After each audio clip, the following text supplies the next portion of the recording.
Assalamualaikum warahmatullahi wabarakatuh. A'udzu billahi samiil alim minasy syaithanir rajim. Bismillahirrahmanirrahim. Alhamdulillahi rabbil alamin. Wassalatu wassalamu ala asyrafil anbiya'i wal mursalin sayyidina Muhammad wa ala alihi wa ashabihi ajma'in. Subhanaka la ilma lana illa ma 'allamtana innaka antal alimul hakim. Qala rabbi shrah li sadri wa yassir li amri wahlul 'uqdatam min lisani yafqahu qawli. La haula wa la quwwata illa billahil aliyyil azim. Wa qala Allah subhanahu wa ta'ala fil Qur'anil Karim. A'udzu billahi minasy syaithanir rajim. Laqad kana lakum fi rasulillahi uswatun hasanah liman kana yarjullaha wal yawmal akhir wa dzakarallaha katsira. Sesungguhnya telah ada dalam diri Rasulullah sallallahu alaihi wasallam itu suri tauladan yang baik bagimu, iaitu bagi mereka yang mengharap rahmat Allah dan hari kiamat, dan dia banyak menyebut nama-nama Allah. Wa qala Nabi sallallahu alaihi wasallam fi hadisihi innama bu'ithtu liutammima makarimal akhlaq. Hanya saja aku, kata Nabi Muhammad sallallahu alaihi wasallam, diutuskan di atas muka bumi ini untuk menyempurnakan akhlak. Sadaqallahul azim wa sadaqa rasuluh. Benarlah kata Allah dan benarlah kata junjungan besar baginda Nabi kita Muhammad sallallahu alaihi wasallam. Terima kasih kepada Ustaz, saudara pengurusi kita pada pagi ini, Ustaz Azri ya. Sampai lupa dah, dia ni anak murid saya. Dah sama jadi ustaz level kita dah ya. Yang berusaha Tuan Nazir Masjid Nurul Yakin Kundang, barisan jawatan kuasa, para asatidzah, muslimin dan muslimat, hadirin dan hadirat, ibu-ibu, ayah-ayah, anak-anak yang saya kasihi sekalian. Alhamdulillah, tamu sekalian dan selama-lamanya, marilah sama-sama kita mengucapkan rasa syukur pada Allah Ta'ala kerana masih lagi Allah Ta'ala memberi ruang dan peluang serta keizinan kepada kita untuk sama-sama diberi kehidupan buat kali yang seterusnya di atas muka bumi Allah Ta'ala ini. Dan syukur yang tidak terhingga kita ucapkan juga dengan memperbanyakkan melazimi dengan ucapan kalimah zikir, di antaranya dengan lafaz tahmid, alhamdulillah, alhamdulillah, summa alhamdulillah, yang membawa erti segala puji yang layak kami puji hanya kepadamu wahai Allah, kerana masih lagi Allah Ta'ala memilih kita di kalangan hamba-hambanya sehinggalah ke pagi ini ya, untuk sama-sama kita terus istiqamah di dalam melaksanakan perkara tugas dan tanggungjawab yang telah Allah galaskan kepada kita selaku hamba. Dan syukur kerana pada pagi ini sekali lagi kita diberi kesempatan ya untuk bersua, maupun di masjid ataupun di mana-mana. Cuma kehadiran kita pada pagi ini agak luar biasa sikit lah ya. Ya, sebab kita tengok penampilan masing-masing, dia ada grup masing-masing ya. Lawa-lawa tudung, ada yang gambar ikan ya. Ada yang gambar zirafah nampak ni. Dan ayah-ayah begitu juga ya. Saya dimaklumkan program ni start 9.15 ya. Tapi dengan sebab kerana semangat habis pukul 8 lebih katanya. Jalan pelan-pelan lah cik. Oi. Sekarang balik suruh anak picit lutut ni. Namun alhamdulillah kita bersyukur kerana pada pagi ini ya, kita dapat berhimpun dan satukan hati-hati ya. Umat baginda Nabi Muhammad sallallahu alaihi wasallam, salah satu daripada kita membuktikan kecintaan kita kepada Nabi sallallahu alaihi wasallam, walaupun kita rasa memang tak standing ya, seperti mana yang Nabi sallallahu alaihi wasallam banyak berjasa kepada kita umat Muhammad sallallahu alaihi wasallam. Dan saya kira kita berjalan tadi tidaklah jauh ya. Ada tak daripada Kundang ke Sungai Buloh? Tak ada. Ingat kalau sampai Sungai Buloh ambil Grab lah kan. Monti kat kedai makan dulu ya. Kita tak berjalan tuan-tuan, ibu-ibu ya, tak jalan hampir kat 10 km. Saya ingat mungkin berapa saat tadi? Tadi kita jalan ada 2 km. 2 km. Kalau nak dibandingkan dengan perjalanan Nabi SAW demi umat, bayangkan daripada Mekah menuju ke Madinah, agak-agak perjalanan itu berapa kilometer. Ibu-ibu yang pergi yang biasa pergi umrah ni mesti biasa pergi kan, tengok kita naik bas kan, berapa ke waktu tu tidur tak perasan, biasa tidur lah ya. Saya tahulah, saya bawa jemaah kan, dia bila keluar daripada bumi Madinah tu, biasa kalau naik Madinah lah, daripada Madinah tu kita nak pergi Mekah, Mekah nak pergi Madinah sekejap ya. Saya kata makcik-makcik, kita daripada Madinah nak menuju ke Mekah ni disunatkan kepada kita talbiyah kan, labbaik Allahumma labbaik labbaik la syarika laka labbaik innal hamda wan ni'mata laka wal mulk la syarika lak. 5 minitnya lepas tu senyap. Senyap pening. Bukan naik kapal terbang pun kan, naik bas gede-gede gitu kan, boleh tidur. Itu hebat kita orang Malaysia ya. Bukan kata atas kenderaan tidur, sandar dinding pun tidur. Itu yang saya risau dengan. Jadi sebab itu kalau kita dalam perjalanan kita berarak 2-3 km, saya ingat kalau perjalanan Nabi daripada Mekah ke Madinah tu ambil masa kurang lebih 600 km. Bayangkan ya, demi kerana umat, Nabi banyak sanggup korban apa saja. Sebab itu kita nak bincang satu susuk tubuh badan yang diberi tajuk pun tak diberi kan. Saya bila sebut dikata sembang-sembang santai kan. Bila sembang dia kena ada dua. Kalau sembang seorang-seorang, orang gila. Jadi bila kita sembang santai-santai ni, kita nak ibu-ibu dan ayah-ayah tak stres. Tadi kita penat, saya yakin dan percaya bukan senang kita nak berjalan 1 km, 2 km, jarang kita buat. Kalau buat tu kira buang tebiat. Tapi alhamdulillah hari ni kita walaupun penat macam mana sekalipun tuan-tuan, tapi kalau nak dibeza dengan perbandingan perjuangan Nabi kita dan begitu juga para sahabat ridwanullahi alaihim ajma'in, mereka lebih kenal erti nilai pengorbanan dan juga kejayaan di sisi agama. Sebab itu Nabi Muhammad ini kata-kata punjangga. Mereka mengatakan bahawa tidak ada manusia yang pernah diutuskan sebaik makhluk, itulah Muhammad.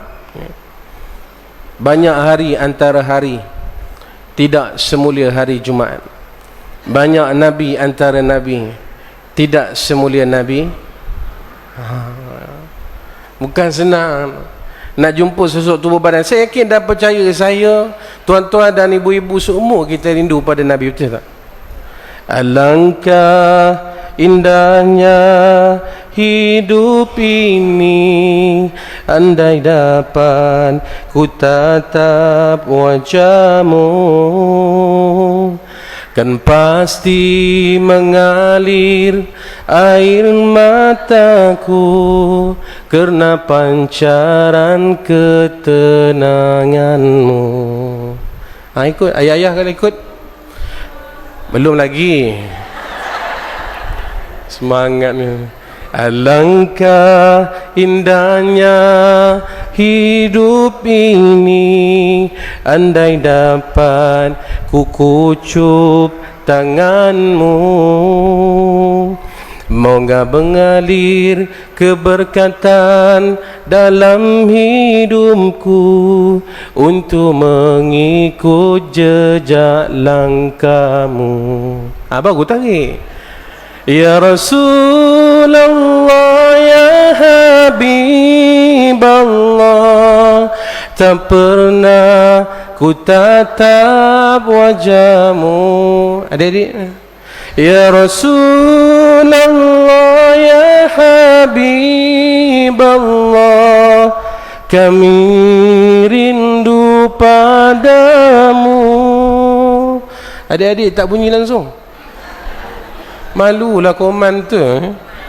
Anak-anak sekarang ni bukan tahu lagu-lagu macam ni. Dia tahu malam masih muda, asal kau duduk. Saya sambung tengok tu kan. Kadang-kadang kau budak-budak Tok Wan tu sambung. Tuan-tuan, ibu-ibu yang dirahmati Allah Ta'ala sekalian, satu hari Nabi kita Muhammad SAW pernah didatangi oleh seorang sahabat yang bernama Sayyidina Abu Zar Al-Ghifari radhiyallahu anhu.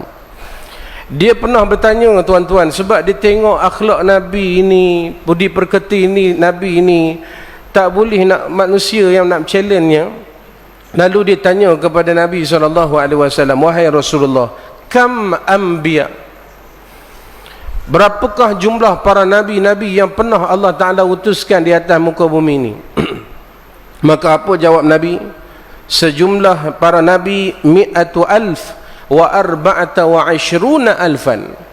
Jumlah para nabi yang Allah Ta'ala utuskan atas dunia ni, start daripada Nabi Adam bertemulah sampai Nabi Muhammad ni, sejumlah 124,000 orang nabi. Ramai.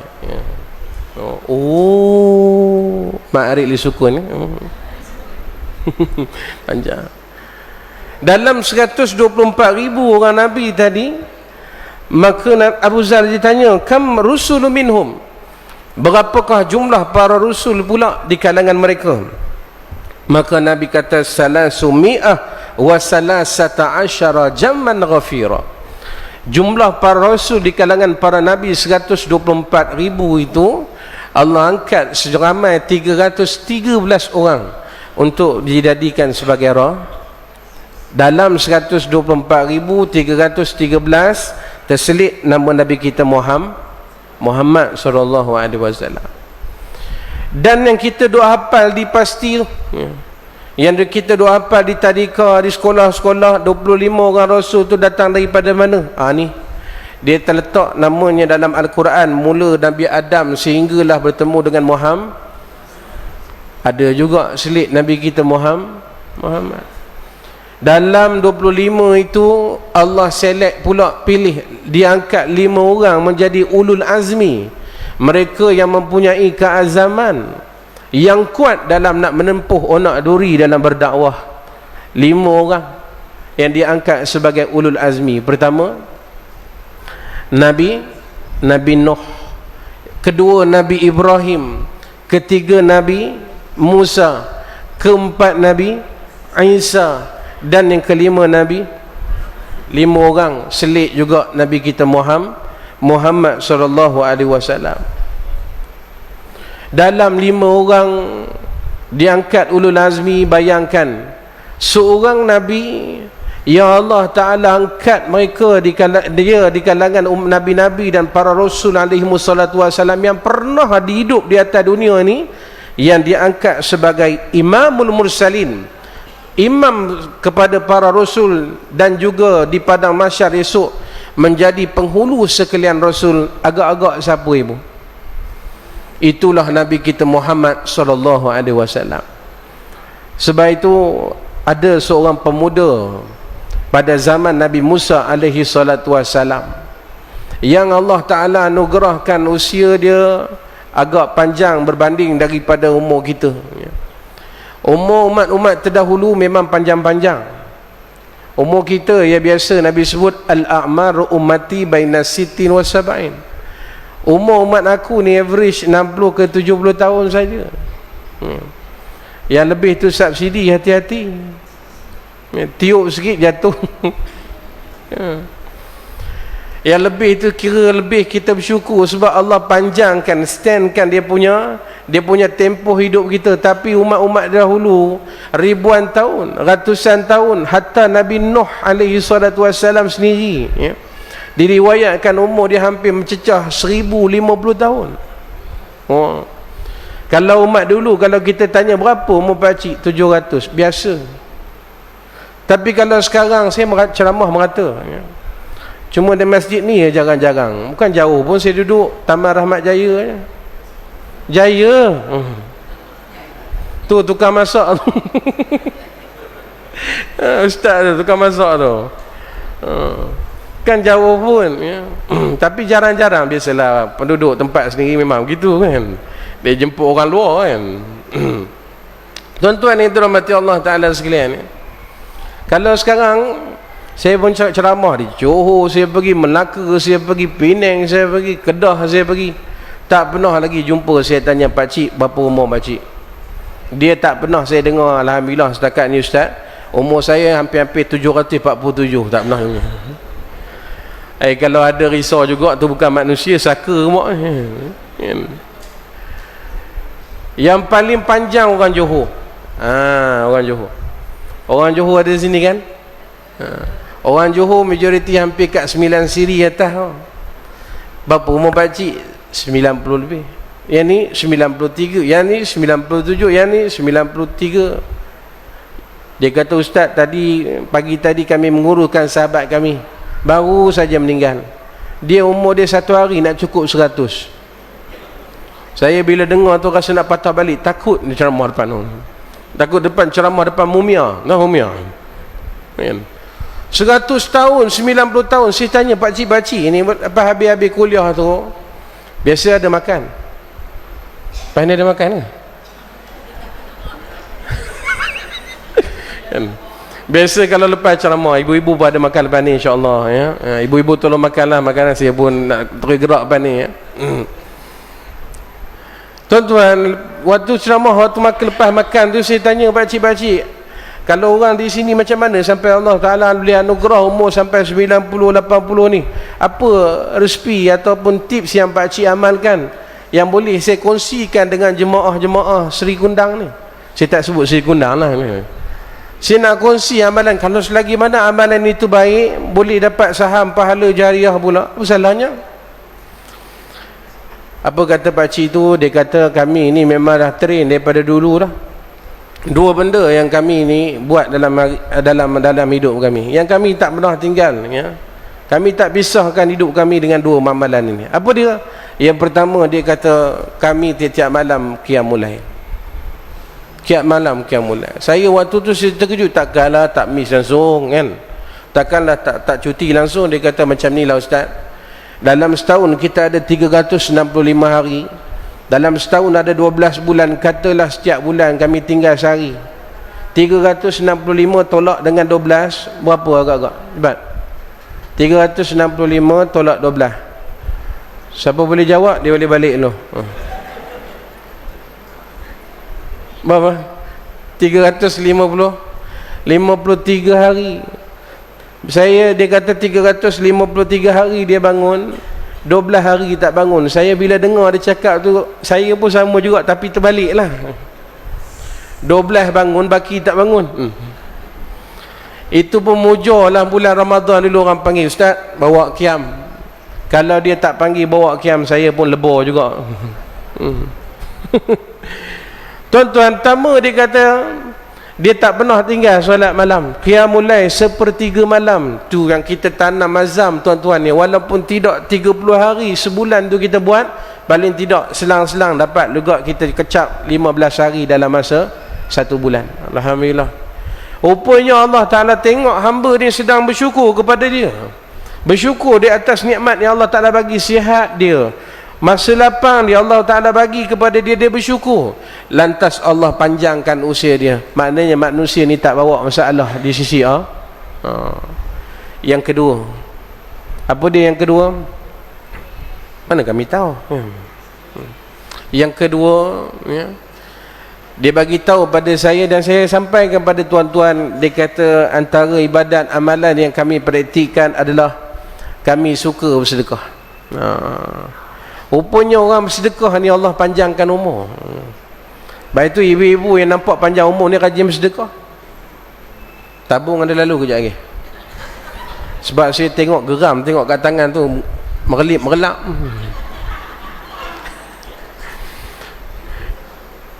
Tak tahulah Zulian ke apa kan. Bimas 999 tu kan. Orang Kundang ni memang kaya-kaya.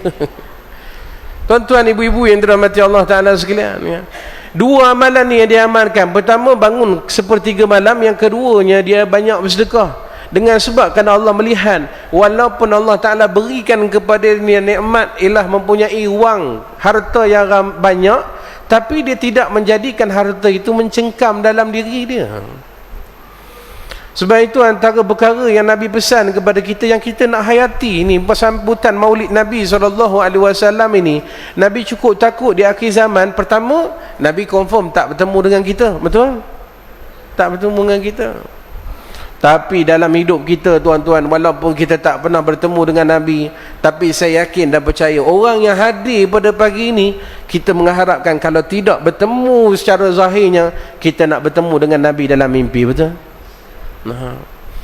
Tapi nak bertemu dalam mimpi dia kena syarat dia banyak. Ini sampai tak pernah selawat, tak pernah amalkan sunnah sedekah pun tak pernah, bercita-cita nak mimpi dengan Nabi, jangan. Tapi kalau macam ibu-ibu, ayah-ayah yang datang pada pagi ini, kita berjalan semarak melaungkan selawat ke atas Nabi, saya tak pelik lah kalau esok ibu-ibu telefon saya, Ustaz, malam Ustaz cerita tentang Rasulullah, malam tadi saya mau mimpi bertemu dengan Nabi. Tak pelik. Amin, amin ya. Yang saya pelik orang yang tak pernah datang masjid, orang yang tak pernah datang surau, orang yang tak pernah datang majlis ilmu, orang yang datang masjid tapi cari pasal ngajaki masjid. Banyak kan? Orang yang banyak bersedekah, yang bagi makan waktu orang berbuka puasa. Orang ini tak pelik kalau kita kata, kalau dia bagi tahu kat kita yang dia jumpa dengan Nabi. Orang ni kalau kita katakan mereka ni, tuan-tuan, adalah orang yang banyak bersedekah ni, orang yang tak pelik untuk jumpa Nabi. Tapi kalau orang yang sebaliknya tadi, yang saya sebut tadi, orang ni agak pelik ya. Dah lah tak suka pada alim ulama', tak suka pada kuliah maghrib, kuliah subuh, speaker buka pula sampai bising sampai dengar rumah kami. Ada tak orang macam tu? Saya pernah, tuan-tuan, tengah-tengah ceramah ni datang orang, tuan-tuan, dimaki hamun. Dia kata apa, buka speaker luar-luar sampai kuat-kuat ni. Dia nak marah, bukan marah kat saya, tuan-tuan, marah kat AJK. Sebab dia duduk di kawasan, tuan-tuan, dia duduk di kawasan yang memang orang tak suka majlis-majlis ilmu. Sebab itu Nabi kita pesan kepada kita, dalam kita nak berjiran ini, nak duduk di satu tempat, kita kena check dulu siapa kita punya teman jiran kita esok. Tanya betul-betul dia. Ni sampai tak tahu punca siapa jiran kiri kanan pun tak pernah tengok orang tu. Jumpa kat pasar pun tak tegur siapa. Apa sebab? Sebab kita tak kenal, dia tu jiran kita, tak tegur siapa. Tu yang Nabi kata apa? Al-jar qabla dar. Sebelum awak nak berjiran, awak kenal dulu siapa yang duduk di sebelah awak tu. Baik tak baik. Bila kita duduk di kawasan kampung ni, tuan-tuan ya, saya duduk di Teping dulu, dibesarkan di Teping. Alhamdulillah, suasana saya tengok budaya kami dekat sana, tuan-tuan. Mak waktu zaman kecil-kecil ni, macam adik-adik ni, tuan-tuan ya, mak saya bulan Ramadan khususnya, waktu satu hari dia akan masak satu mata je. Satu mata, faham? Bukan telur mata, jenuh. Satu mata ni maknanya satu masakannya. Tapi bila nak buka puasa atas meja tu hampir kat 7-8. Macam mana dia dapat semua tu? Ya, pukul 5 petang lepas daripada solat asar dia pergi ni, rumah ke rumah. Rupanya dia bagi, tuan-tuan, kemudian waktu kawan tu nak pulang kampingan, dia tak pulang kosong, dia pulang pula dengan lauk yang kedua. Maknanya, tuan-tuan, hampir kat 8 orang. Dia bukan hantar 8, dia hantar sebenarnya 15. Baki tu tak balas balik. Bila bagi, kawan bagi balik, bagi, kawan bagi balik. Tuan-tuan, 8 mata ni kita tengok macam, oh, rupanya barulah kita faham sekarang ni, jiran yang baik antaranya jiran yang saling faham memahami. Sebab itu Nabi pesan, bila nak berjiran, nak duduk satu tempat, kena tengok jiran kita dulu. Tapi ada juga yang dapat jiran kan, yang jenis tak faham bahasa. bagi sepinggan tak dipulang pinggan. Pinggan lawa katanya, Langkawi ni katanya. Hari kedua bagi pinggan, ditahan pinggan. Sampai hari ke-7 tak pulang-pulang, tak balik-balik 7 biji. Hari ke-8 datang tu bukan nak bagi makanan, nak collect balik pinggan tu.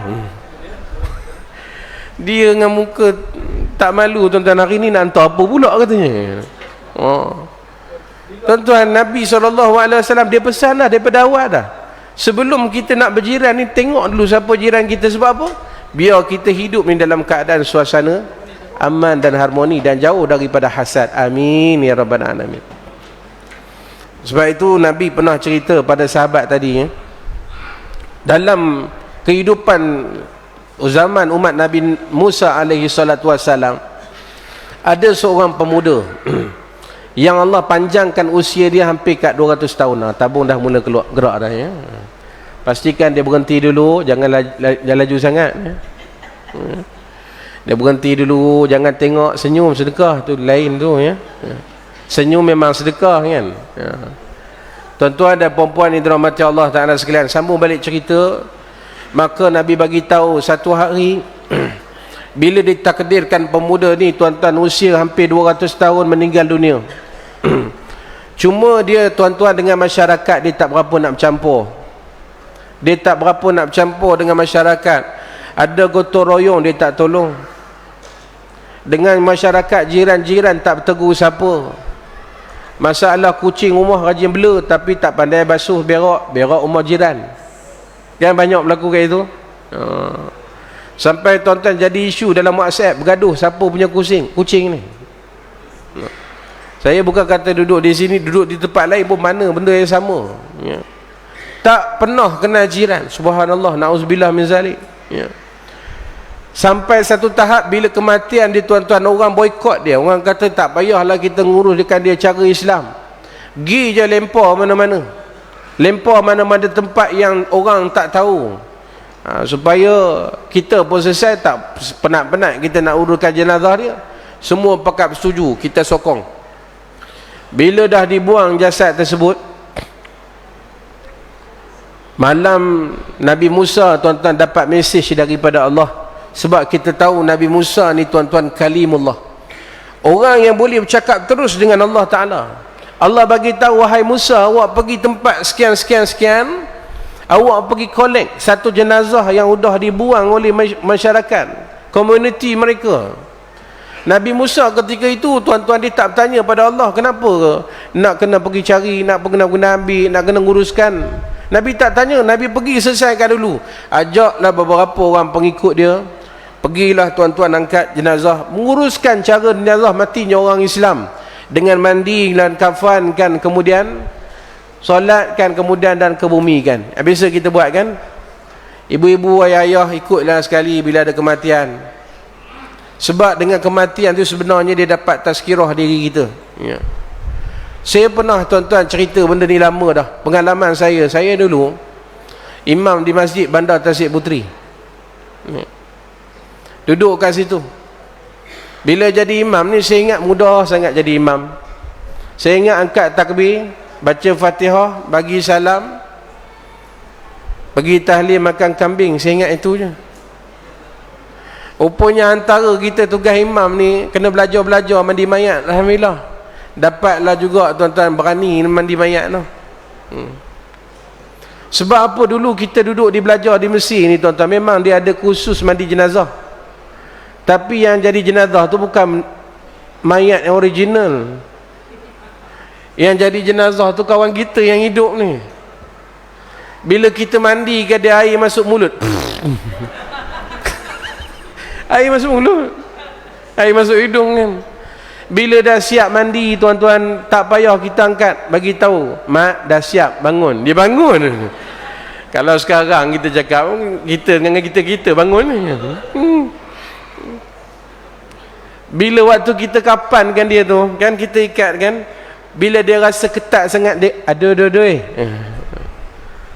Tapi tuan-tuan, bila dah jadi imam, pernah saya ya, bila mandikan jenazah ni, tuan-tuan, bayangkanlah, waktu tu kebetulan memang tak ada orang, tuan-tuan, imam pun balik kampung, Waktu tu hari raya tahun yang kedua, waktu tu tinggallah saya dengan seorang siap. Kamilah yang duk aktif nak diimarahkan masjid. Bila sampai tuan-tuan tengah hari, dia telefon saya.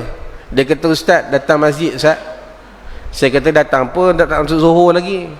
Dia kata, "Datanglah Ustaz, sebab ada jenazah, ada kematian hari ni." Saya dalam hati saya tu kembali berdebar.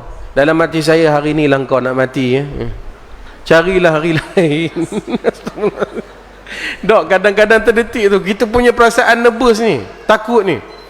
Masuk-masuk saja, Allahu Akbar. Saya tengok satu jenazah tuan-tuan yang batang tubuh yang terbujur kaku, tak bergerak dah. Waktu tu saya kata kat Bisiok juga, kita start dah, tak boleh lambat-lambat ni. Dia kata memang tak boleh lambat, tapi kenapa Ustaz lambat katanya. Sebab saya duk fikir tu, pergi tidak, pergi tidak, pergi tidak, pergi tidak, nak kira tu. Jadi waktu tu saya tengok tuan-tuan ya, memang sebujur kaku, kami berdua saja. Tapi saya berani sebab dua hidup satu mati. Berani lagi. Tapi tak tahulah siap ni saja nak nguji saya ke apa ya. Tengah-tengah menguruskan jenazah tu ya. Dalam masa 2-3 minit tu siap tu kata, Ustaz teruskan dulu ya. Saya kata, "Haji nak pergi mana Haji?" Dengan nada yang penuh tanda tanya. Dia kata dia nak pergi berak je. La ilaha illallah. Saya dalam hati saya, waktu ni lah kau nak pergi berak ni. Dia, "Ustaz tunggulah 2-3 minit. Saya percaya sebab dia siap masjid, takkan dia nak bohong. 2-3 minit ni. Saya percaya dengan dia, saya yakin macam siap masjid. Bila sebut masjid, orang tak pernah bohong kan? Nazir tak bohong kan? Imam tak bohong kan? Iya ke? Tak ada. Kita memang orang yang mengimarah ni, mudah-mudahan tuan-tuan Allah pelihara daripada sifat bohong ni. Amin. Saya yakin sebab dia siap masjid. Saya kata, "Tak apa Haji, jangan lambat-lambat sangat ya." Bukan kata takut tak, tapi mata tu boleh tahan juga. Waktu dia keluar daripada tu tuan-tuan ya, dia keluar daripada bilik mayat tu, hati saya semakin lama semakin berdegup. Kencang ni, kencang, Tuhan yang ketahui. Seminit tuan-tuan ibu-ibu yang duduk di bilik jenazah ni, umpama macam setahun. Bila saya mandikan dia tuan-tuan, seminit berlalu, 2 minit berlalu, 3 minit berlalu. Saya kata, "Haji ni tak sampai-sampai janji 3 minit. Ni apa cerita ni kan?" Jadi waktu tu tuan-tuan saya tanya, sampai kat 5 minit juga. Cicak berjalan pun boleh dengar bunyi dia. Sampai macam tu senyap ya. Saya risau juga tuan-tuan, sebelum ni yang bawa van jenazah tu dia pernah hantar sampai ke Johor katanya. Yang kita pun ada khidmat hantar jenazah kan, sampai ke Johor. Dalam perjalanan sampai perjalanan ke Johor tu, tengah-tengah tu dia dengar batuk. Saya takut perkara tu berulang kat saya kan? Tapi memandangkan tuan-tuan dah 5 minit, saya tak nak perkara itu berlaku dengan saya ya? Saya pun buat keputusan lah, saya tutup baik, saya pun pergi berak juga, senang selesai masalah kan? Tapi bukan nak cerita pasal berak tu dia. Saat ni orang anak-anak tanya, "Mak tadi ceramah tadi cerita tentang apa?" Berak kata. Dah, Nabi kita suruh kita ikut ni tuan-tuan ni. Iza mata fatba'hu. Nabi kata, apabila berlaku satu kematian, awak ikutlah pengurusan dia. Apa dia sebab? Sebab kerana dia dapat tazkirah buat diri kita. Bayangkan start daripada kita mandikan dia. Tuan-tuan, saya tak dapat lagi hikmah tu. Bila saya menguruskan 2-3 orang, barulah saya dapat tahu, Allah, betul kata Rasulullah. Bila kita mandikan dia, hati kita terdetik, ya Allah, ya Tuhanku, Kau masih lagi memberi nafas, roh kepada dalam jasad aku. Masih lagi aku dapat gerak dengan sendirinya. Aku dapat mandi dengan sendirinya. Tapi satu hari nanti bila kau dah pisahkan roh dengan jasad ini, dan aku tak mampu lagi mandi dengan sendirinya, aku akan dimandikan oleh ahli jawatan kuasa khairat kemah. Nampak tazkirah? Bila kita kapankan tuan-tuan, baru kita terdetik, wahai Tuhan, ya Allah, hari ini kau masih lagi memberi kekuatan kepada ruh, masih lagi ada dalam jasadku. Tapi satu hari nanti bila kau dah pisah, aku dah tak boleh nak pakai baju sendiri dah. Aku akan dipakaikan oleh jawatan kuasa khairat kemah. Oh, ni kematian. Bila kita semayang pula ke atasnya, ya Allah, yang berdiri di hadapan aku, yang duduk di terbaring di hadapan aku tu mak aku, itu ayah aku, itu saudara aku, itu jiran aku. Hari ni kau dah cabut nyawa dia, tapi kau masih lagi beri roh pada dalam jasad aku masih lagi dapat solat, dan satu hari nanti aku tak dapat nak solat dah, aku akan nampak di tazkirah. Kita pergi pula sampai ke kubur. Ni kadang-kadang orang dia tinggal ni kelebihan. Yang Nabi kata kalau siapa semayang pahala 1 qirat. Pergi bawa sampai ke kubur dapat 1 qirat. Sahabat tanya, wahai Rasulullah, bagaimana kita nak ukur 1 qirat pahala tu? Nabi kata 1 qirat tu umpama nisbah pahala dia sebesar bukit Uhud. Sebesar bukit Uhud. Besar tak? Yang biasa pergi dia dapat tahulah. Ni masalah yang tak pergi pun angguk juga ni macam mana ni. Besar lah bila sebut bukit besar. Jadi kelebihan yang kedua ramai orang tinggal. Yang pertama alhamdulillah kita semayang. Yang kedua ni kita mengiring sampai ke kubur. Kita tengok jenazah tu akan dimasukkan tempat dia punya rehat dia tuan-tuan, sebelum nak menantikan dia hari kiamat di padang mahsyar nanti. Tempat yang akan diukur sama panjang dan sama lebar. Biasa tengok cerita tanah kubur Esro Aziz. Biasa tengok. Susah lah kalau tak tengok ni, nak cerita pun susah ni. Kan? Nasir bila Khan, bila dapat satu kematian, dia akan bawa apa? Dia akan bawa apa? Kata tengok. Cangkul ni. Cangkul tak, dia tak bawa. Dia akan bawa ni, telitip.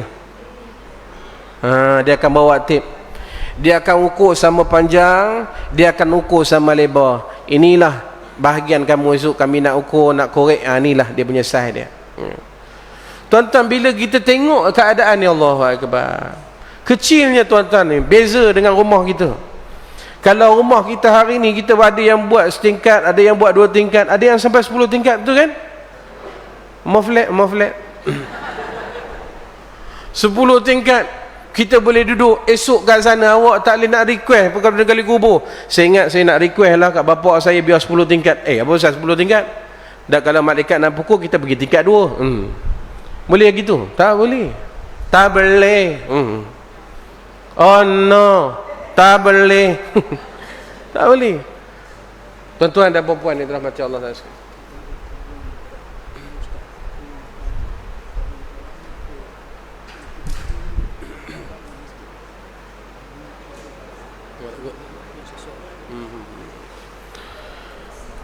sampai ke mana tadi? Tak boleh.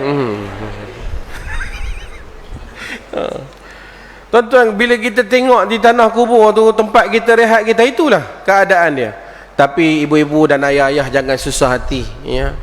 Orang-orang yang soleh, orang-orang yang solehah ini, kata Nabi SAW, apa yang anak bila mati bapa, apa yang anak bila mati mak, dia akan doa, Allahumma ja'al qabrahu rawdatan min riyadil jannah wa la taj'al qabraha hafratan min farin niran.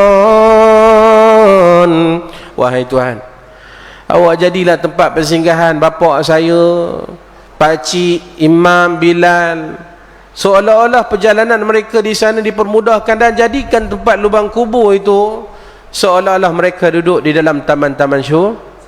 Amin ya rabbal. Wala taj'al qabraha, jangan awak jadikan, kamu jadikan tempat persinggahan di alam barzah ini bagi diri mereka. Mak kami ni, kami tak sanggup, kerana mereka sanggup kendong kami hampir 9 bulan 10 hari, menyusukan kami, berjaga tiap-tiap malam. Demi kerana anak, tak sanggup melihat anak itu digigit oleh nyamuk. Kami tak sanggup mereka ini disiksa di alam barzah. Ya Allah, kau jadikanlah tempat ibu kami seolah-olah berada juga dalam taman syurga. Amin. Ibu sebut amin. Ibu-ibu yang dah meninggal dunia, dia turut mendapat kesan daripada doa kita. Amin ya rabbal alamin. Sebab itu ayah-ayah yang dirahmati Allah Ta'ala sekalian, yakin Nabi kata, sejauh mata memandang itu kubur bagi orang-orang soleh. Tapi orang-orang yang dalam keadaan mereka ni berpaling daripada peringatan Allah, mereka ini akan dihimpit sehimpit-himpitnya. Kecil liang lahat itu, Saya pertama kali saya bila tengok, saya pergi ke kuburan di Seri Kundang, tu kali pertama lah saya pergi baru-baru ni, ya. Ada kematian, ya, seorang jemaah, ya. Jadi bapak kepada jiran saya, ya, meninggal tanam waktu malam. Rupanya dekat sini dia pakai pekho, syat, orang kayu. Oh, ini hebat-hebat orang Kundang. Saya yakin dan percaya ini infak daripada tuan-tuan dan perempuan juga. Mudah-mudahan, amin. Selagi mana dikoreknya untuk kebaikan, selagi mana amal jariah tuan-tuan untuk kebaikan, kita juga akan dapat saham. Itu kata Nabi, bukan saya, bukan ustaz sebut dah. Nabi kata esok ni bila dalam keadaan awak duduk seorang-seorang tu, yang nak berteman lagi bukan isteri awak, walaupun isteri yang awak sayang. Siapa tak sayang tanya Imam Maduka, suka sayang tak isteri? Sayang. Takut pun takut juga tanya. Kata kena sayang ni. Tarik telinga lah ni. Saya tahu Abang Duka ni saya kenal lama, hampir kat 10 tahun juga tuan-tuan yang kenal. Dia antara pengatur kuliah, dia pun senang dapat saham. Dia ajar ustaz, lepas tu dia gimana pun tak tahu ni. Senang. Tapi alhamdulillah tuan-tuan, banyak yang dia duduk dengan kita lah, ustaz-ustaz. Dia bawa Habib Nurul macam-macam. Saya bila tengok pun saya malu dengan dia. Dia punya usaha dalam nak bagi tuan-tuan, khususnya kita yang duduk dekat sini ni, biar faham tentang agama. Esok kita dah selesai tanggungjawab kita.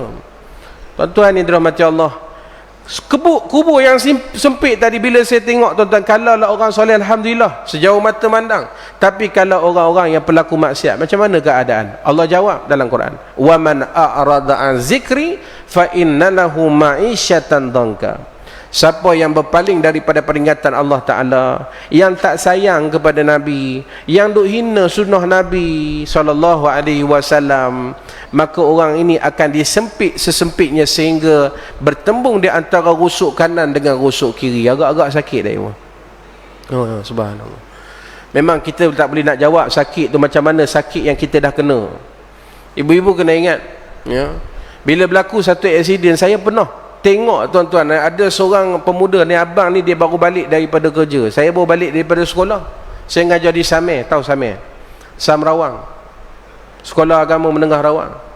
Dalam perjalanan saya balik naik motor tu tuan-tuan, di Kundang dia berlaku satu aksiden, tak tahulah dia berlaku jatuh seorang-seorang ke tergelincir ke apa kan. Sampai saya tengok waktu tu dia punya kaki ni tulang putih dah keluar. Dia tak meraung, tapi cuma muka dia tu menahan kesakitan. Saya tahu, saya yakin memang dia sakit, tapi dalam hati tu nak juga tanya, sakit ke? Tapi saya risau, takut dia balas, sakitlah bodoh. Kan? Saya risau takut dia balas tu, tapi saya yakin memang sakit, sebab kalau dah terkeluar tulang tu agak-agak tuan-tuan, sakit. Kita yang terpelik keluar-keluar pakai kasut ni pun dah mengurut sampai 3 hari 3 malam kan. Tambah kalau terkeluar batang. Tuan-tuan yakin dan percaya ibu-ibu ya. Nah, kalau sesempit itu pun tuan-tuan, Allah Ta'ala akan meluaskan bagi orang soleh. Ini yang kita harap, kita berusaha juga di atas dunia ni. Paling tidak ibu kena ingat, dalam hadis Bukhari ni, malaikat akan datang, dia tanya persoalan apa dia? Ma rabbuka, siapa Tuhan kamu kan? Ni soalan bocor ni. Ibu kena hafal jawapan, tapi belum tentu boleh jawab tau. SPM kalau kita hafal, kita buat kira-kira matematik, confirm boleh jawab tau. Tapi kalau esok muka nakir, kalau tanya siapa Tuhan kamu hari ni, kita jawab Tuhan kami Allah lah, boleh. Tapi kat sana Allah jelaskan watak ibu dan ayah. Kalau atas dunia dah memang suka, memang kita tunjuk rasa cinta kita pada Rasul. Bila satu hari kalau malaikat tuan-tuan dikata siapakah Nabi kamu, tuan-tuan tak susah diri kita untuk menyebut Nabi kita adalah Muhammad. Tapi ada manusia yang memang tak boleh nak sebut. Tak boleh nak sebut. Hadis Bukhari sebut, dia kata memang tak boleh. Bila malaikat tanya berulang kali, siapakah Nabi kamu, siapakah Nabi kamu, mereka berkata, kami dekat atas dunia pernah orang duk cerita setiap kali 12 Rabiul Awal kami berarak kejap, sebab nak dapat hadiah kan? Ada hadiah ni ada kan? Kami bila sampai bulan Muharram, kami dia cerita tentang hijrah pemuda ni, tapi kami tak tahu siapa dia. Kami biasa dengar, tapi di mana ya? Malaikat bila dengar macam tu sampai 67 tahun tak kenal-kenal Nabi, apa yang dia buat? Oh, diketuk lah sampai ke bawah, dikorek, tanya balik. Sebab itu tuan-tuan, perkara ni perkara asas ni. Anak-anak kita muda semua, laki-laki belaka ni. Esok kalau dia dah matang ni, biasa bila dah kita pun macam saya sekarang ni 39. Jadi bila 39 kan terkejut, nampak ni 15 nampak. Dia terkejut yang 39 dia kata. Iya ke nampak macam 19 ke? Saya nak belanja KFC kan. Dah 39. Esok saya akan pergi ke umur tuan-tuan, ibu-ibu, ayah-ayah, sampai ke 60, 70. Waktu tu anak saya ni tuan-tuan, orang datang Minang. Jadi kalau datang Minang ni tuan-tuan, macam biasalah. Biasa kita tanya apa? Kerja apa kan? Macam mana boleh ke sara anak makcik ni kan? Tanya tu kan? Kita ubah soalan. Sebelum awak jadi anak menantu makcik, siapakah Tuhan kamu? Marubuka. Jangan marubuka, nanti dia dapat tahu ini memang soalan muka nakir. Siapakah Nabi kamu? Tanya 6 soalan tu. Walaupun dalam hati dia, Allah bapak aku tu, bapak untuk aku dah macam malaikat muka nakir. Tapi paling tidak pun dia tahu erti nilai. Esok bila aku serahkan awak ucapkan qabil tu, saya serah anak saya ni kepada awak, awak kena ingat dalam diri awak kena tarbiyah diri anak saya itu yang awak kahwin itu, supaya terapkan nilai kecintaan yang sebenar yang dikehendaki dalam agama. Apa cinta yang sebenar? Nabi pernah tanya kepada Sayyidina Umar Al-Khattab radhiyallahu anhu, wahai Umar, siapakah manusia yang akan mendapat, siapa yang manusia yang kamu paling sayang? Maka waktu itu Sayyidina Umar pun senarailah orang yang paling sayang. Wahai Rasulullah, saya sayang isteri saya sayang anak-anak saya sayang mak ayah saya, dan tidak lupa juga ya Rasulullah, saya sayang kamu sebagai kekasih Allah. Bila Umar ni tuan-tuan bagi tahu macam itu kepada Nabi, dan Nabi dengar Umar ni meletakkan cinta Rasul paling akhir, Nabi betul statement Umar, wahai Umar, la yu'minu ahadukum hatta akuna ahabba ilaihi min walidihi wa walidihi wan nasi ajmain. Wahai Umar, tak beriman seseorang daripada kamu kalau kamu tidak meletakkan kecintaan aku melebihi daripada kamu cinta isteri kamu, melebihi kamu cinta anak-anak kamu, melebihi kamu cinta bapa kamu, melebihi kamu cinta manusia sekalian alam. Berarti Nabi nak ngajar kepada kita, ingat, dalam hidup cinta yang akan membuahkan hasil sampai kecintaan itu dapat di akhirat, itulah kecintaan Allah dan Cinta letak dulu itu. Betul, bila kita dah letak itu yang pertama, apa saja yang berlaku dalam hidup kita, insya-Allah Allah Taala akan mudahkan segala urusan. Amin. Dan kita terima dengan redha betul. Allah bagi nikmat, selalu ramai orang bersyukur, alhamdulillah. Tapi bila Allah uji musibah, ramai orang tak boleh terima. Betul je? Bila kematian, usia saya 30 tahun, bapak saya dah kena ambil dah. Walaupun kita duk berceramah, duk cerita tentang qada-qadar ni, tapi bila Allah ambil orang yang kita sayang ni, kita terasa. Kadang persoal, ada orang yang tak boleh terima hakikat kematian, dia persoal, dia kata, kenapa awak tarik mak saya, kenapa awak tarik bapak saya, tidak tarik bapak ustaz? Dia salahnya aku pula. Kenapa awak tarik ini orang yang paling saya sayang, tidak tarik mak sekian-sekian? Dia persalahkan. Kenapa saya? Why me? Allah jawab simpelnya, why not? Why not? Kenapa tak boleh ke? Sebab dia juga hamba aku, dan dia milik aku, bukan milik awak. Jadi sebab itu kita ni tiap-tiap hari kita duk belajar, tiap-tiap malam kita ada kuliah maghrib, kita ada kuliah subuh, kita ada ceramah pula, kita ada sembang santai. Ibu-ibu, semua ini bukan untuk siapa-siapa, untuk diri kita. 3 amalan yang Nabi sebut, 3 perkara yang apabila kita dah keluar daripada dunia ni akan ikut. Pertama, isteri kita, suami kita. Yang kedua, Nabi kata harta kita. Dan yang ketiganya adalah amalan kita. 2 daripada 3 tadi akan pulang. Isteri, suami yang kita sayang tu, dia akan pulang. Anak-anak, keluarga kita, semua akan pulang. Dan yang kedua, harta pun akan dibedak-bedakkan. Tak bedak? Sila bahasa orang tu, Kedah ni bedak apa ni? Bahagi kan. Orang belah utara disebut bedak atau bedak. Bahagi-bahagi.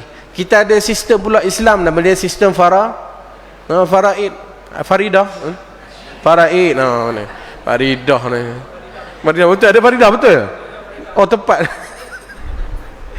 Sistem faraid, bagi reta ni ikut syariat. Kalau ustaz mana boleh ikut syariat, rasa macam tak adil, kami perempuan dapat satu, lelaki dapat dua. Bawa tenang dulu.